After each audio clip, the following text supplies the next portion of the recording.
मेरे प्यारे देशवासियों, नमस्कार। कोरोना के खिलाफ लड़ाई में जनता कर्फ्यू से लेकर आज तक हम सभी भारतवासियों ने बहुत लंबा सफर तय किया है। समय के साथ आर्थिक गतिविधियों में भी धीरे धीरे तेजी नजर आ रही है। हम में से अधिकांश लोग अपनी जिम्मेदारियों को निभाने के लिए फिर से जीवन को गति देने के लिए रोज घरों से बाहर निकल रहे हैं।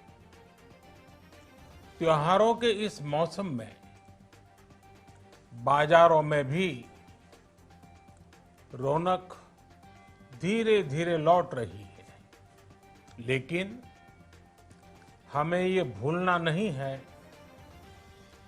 कि लॉकडाउन भले चला गया हो, वायरस नहीं गया है।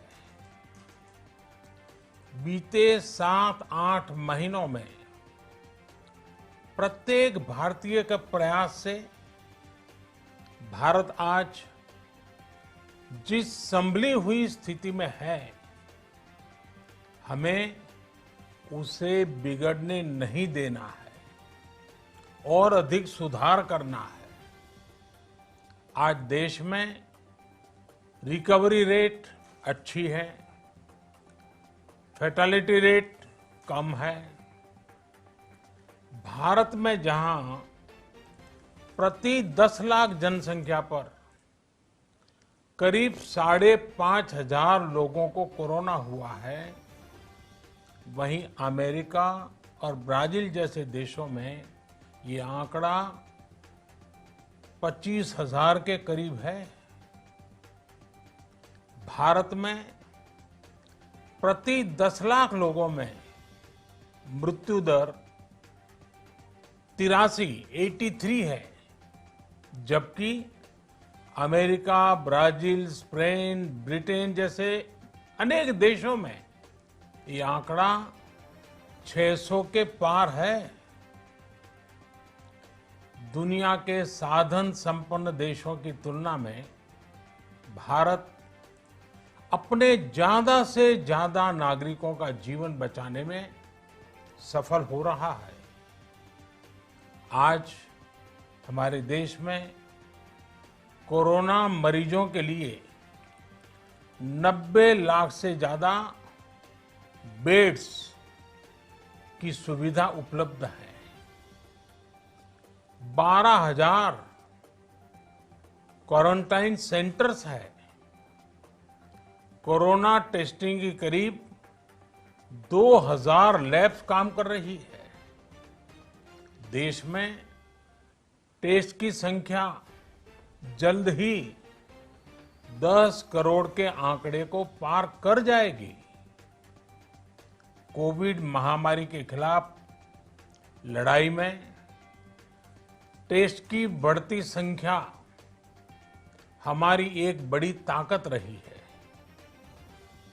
सेवा परमो धर्म के मंत्र पर चलते हुए हमारे डॉक्टर, हमारे नर्सिस, हमारे हेल्थ वर्कर्स, हमारे सुरक्षाकर्मी और भी सेवा के भाव से काम करने वाले लोग इतनी बड़ी आबादी की निस्वार्थ सेवा कर रहे हैं।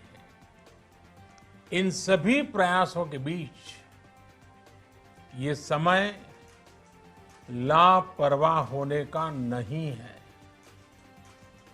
ये समय ये मान लेने का नहीं है कि कोरोना चला गया या फिर अब कोरोना से कोई खतरा नहीं है। हाल के दिनों में हम सब ने बहुत सी तस्वीरें, वीडियो देखे हैं जिनमें साफ दिखता है कि कई लोगों ने अब सावधानी बरतना या तो बंद कर दिया है या बहुत ढिलाई ले आए हैं। ये बिल्कुल ठीक नहीं है। अगर आप लापरवाही बरत रहे हैं, बिना मास्क के बाहर निकल रहे हैं, तो आप अपने आप को, अपने परिवार को, अपने परिवार के बच्चों को, बुजुर्गों को उतने ही बड़े संकट में डाल रहे हैं। आप ध्यान रखिए, आज अमेरिका हो या फिर यूरोप के दूसरे देश, इन देशों में कोरोना के मामले कम हो रहे थे, लेकिन अचानक से फिर से बढ़ने लगे हैं और चिंताजनक वृद्धि हो रही है। साथियों, संत कबीरदास जी ने कहा है, पक्की खेती देखी के गर्व किया किसान, अजहू जोला बहुत है, अजहू जोला बहुत है, घर आवे तब जान। अर्थात कई बार हम पकी हुई फसल देखकर ही अति आत्मविश्वास से भर जाते हैं कि अब तो काम हो गया, लेकिन जब तक फसल घर न आ जाए तब तक काम पूरा नहीं मानना चाहिए। यही कबीरदास जी कह के गए हैं। यानी जब तक सफलता पूरी न मिल जाए, लापरवाही नहीं करनी चाहिए। साथियों, जब तक इस महामारी की वैक्सीन नहीं आ जाती, हमें कोरोना से अपनी लड़ाई को रत्ती भर भी कमजोर नहीं पड़ने देना है। बरसों बाद हम ऐसा होता देख रहे हैं कि मानवता को बचाने के लिए युद्ध स्तर पर पूरी दुनिया में काम हो रहा है। अनेक देश इसके लिए काम कर रहे हैं। हमारे देश के वैज्ञानिक भी वैक्सीन के लिए जी जान से जुटे हैं। भारत में अभी कोरोना की कई वैक्सीन पर काम चल रहा है। इनमें कुछ एडवांस स्टेज पर है, आशास्पद स्थिति दिखती है। साथियों, कोरोना की वैक्सीन जब भी आएगी, वो जल्द से जल्द प्रत्येक भारतीय तक कैसे पहुंचे, इसके लिए भी सरकार की तैयारी जारी है। एक एक नागरिक तक वैक्सीन पहुंचे, इसके लिए तेजी से काम हो रहा है। साथियों, रामचरितमानस में बहुत ही शिक्षाप्रद बातें हैं, सीखने जैसी बातें, लेकिन साथ साथ अनेक प्रकार की चेतावनियां भी हैं। जैसे रामचरितमानस में बहुत बड़ी बात कही गई है, रिपु रुज पावक पाप, रिपु रुज पावक पाप, प्रभु अहि गनीय न छोट करी। अर्थात आग, शत्रु, पाप यानी कि गलती और बीमारी, इन्हें कभी छोटा नहीं समझना चाहिए। जब तक इनका पूरा इलाज न हो जाए, इन्हें हल्के में नहीं लेना चाहिए। इसलिए याद रखिए, जब तक दवाई नहीं, तब तक ढिलाई नहीं। त्योहारों का समय हमारे जीवन में खुशियों का समय है, उल्लास का समय है। एक कठिन समय से निकलकर हम आगे बढ़ रहे हैं। थोड़ी सी लापरवाही हमारी गति को रोक सकती है, हमारी खुशियों को धूमिल कर सकती है।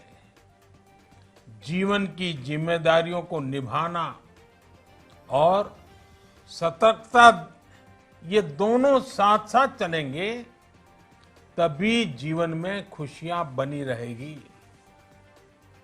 2 गज की दूरी, समय समय पर साबुन से हाथ धुलना और मास्क लगाना, इसका ध्यान रखिए। और मैं आप सबसे करबद्ध प्रार्थना करता हूं, आपको मैं सुरक्षित देखना चाहता हूं, आपके परिवार को सुखी देना चाहता हूं। ये त्योहार आपके जीवन में उत्साह और उमंग भरे, ऐसा वातावरण चाहता हूं। और इसलिए मैं बार बार हर देशवासी से आग्रह करता हूं। मैं आज अपने मीडिया के साथियों से भी, सोशल मीडिया में जो सक्रिय हैं उन लोगों से भी बड़े आग्रह से कहना चाहता हूं कि आप जागरूकता लाने के लिए, इन नियमों का पालन करने के लिए जितना जन जागरण अभियान करेंगे, ये आपकी तरफ से देश की बहुत बड़ी सेवा होगी। आप जरूर हमें साथ दीजिए, देश के कोटि कोटि जनों को साथ दीजिए। मेरे प्यारे देशवासियों, स्वस्थ रहिए, तेज गति से आगे बढ़िए और हम सब मिलकर के देश को भी आगे बढ़ाएं। इन्हीं शुभकामनाओं के साथ नवरात्र, दशहरा, ईद, दीपावली, छठ पूजा, गुरु नानक जयंती समेत सभी त्योहारों की सभी देशवासियों को एक बार फिर से बहुत बहुत बधाई देता हूं। धन्यवाद।